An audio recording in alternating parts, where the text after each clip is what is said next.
طبعا كلنا مفكرين اننا بنحذف كل حاجة من على الموبايل وكل حاجة بتتحذف. طب تعال اوريك مكان سري هتلاقي كل حاجتك عليه من يوم ما بدأت تحذف اي حاجة من على الموبايل.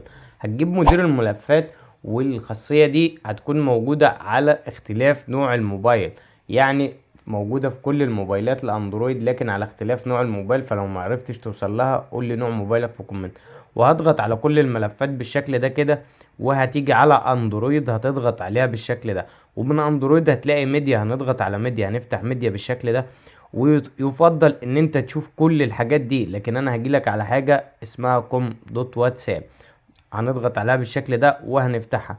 هتلاقي عندي هنا 7 عناصر المفروض ان انا حذفهم، وهتلاقي عندي هنا 11 عنصر. لكن بص بقى الصور، هتضغط على ميديا واتساب اللي موجودة في الاخر دي، هتلاقي كل الملفات دي فيها عناصر. لكن بص الصور لوحدها عندي 270 عنصر، المفروض ان دول اتحذفوا من على الواتساب زي ما حضرتك شايف.